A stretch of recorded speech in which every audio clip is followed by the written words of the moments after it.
Kizhunna central LP school 100ന്റെ നിറവിൽ പെൺകുട്ടികളെ വിദ്യാഭ്യാസത്തിൽ കൈപിടിച്ചുയർത്തുകയെന്ന ലക്ഷ്യത്തോടെ 1925-ൽ ഗേൾസ് സ്കൂളായി ആരംഭിക്കുകയും പിന്നീട് ലിംഗഭേദമന്യേ പ്രവേശനം നൽകിയുമാണ് 100ാം വർഷത്തിൽ എത്തി നിൽക്കുന്നത്.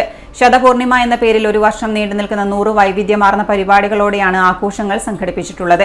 മാർച്ച് 29-ന് മന്ത്രി രാമചന്ദ്രൻ കടന്നപ്പള്ളി ഉദ്ഘാടനം ചെയ്യും. കിഴുന്നക്കാരുടെ ഇടയിൽ കുഞ്ഞിരാമൻ മാഷുടെ സ്കൂൾ എന്നറിയപ്പെടുന്നതും കിഴുന്നയുടെ ഹൃദയഭാഗത്ത് സ്ഥിതി ചെയ്യുന്നതുമായ കിഴുന്ന സെൻട്രൽ LP സ്കൂൾ സ്ഥാപിതമായിട്ട് 100 വർഷം പിന്നിടുന്നു. ആദ്യകാലത്ത് 5ാം തരം വരെ ഉണ്ടായിരുന്നു. ലോവർ പ്രൈമറിയിൽ നിന്നും 5ാം തരം ഒഴിവാക്കിയുള്ള വിദ്യാഭ്യാസ പരിഷ്കരണം വന്നതോടെ 4ാം തരം വരെയുള്ള സ്കൂളായി.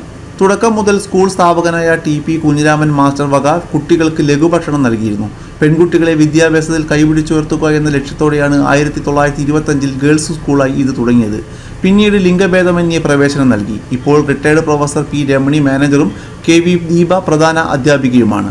വിദ്യാലയത്തിന്റെ 100ാം വാർഷികം ശതപൂർണിമ എന്ന പേരിൽ ഒരു വർഷം നീണ്ടു നിൽക്കുന്ന 100 വൈവിധ്യമാർന്ന പരിപാടികളോടെ ആഘോഷിക്കും. ജനു ആയിച്ചാൻകണ്ടി ചെയർമാനും KK മനോഹരൻ, KK ഹേമന്ത് കുമാർ എന്നിവർ വൈസ് ചെയർമാൻമാരും KV ദീപ ജനറൽ കൺവീനറുമായും ശതവാർഷിക കമ്മിറ്റി രൂപീകരിച്ച് പ്രവർത്തനം ആരംഭിച്ചു. മാർച്ച് 29-ന് മന്ത്രി രാമചന്ദ്രൻ കടന്നപ്പള്ളി ഉദ്ഘാടനം ചെയ്യും. കോർപ്പറേഷൻ വിദ്യാഭ്യാസ standing committee chairman Suresh Babu Elayavoor അധ്യക്ഷനാവും. 100 ആദ്യകാല വിദ്യാർത്ഥികൾ ശതദീപം കൊളുത്തും. അനുമോദനം, ആദരം, നൃത്തസന്ധ്യ, ഏകപാത്ര നാടകം എന്നിവ അരങ്ങേറും.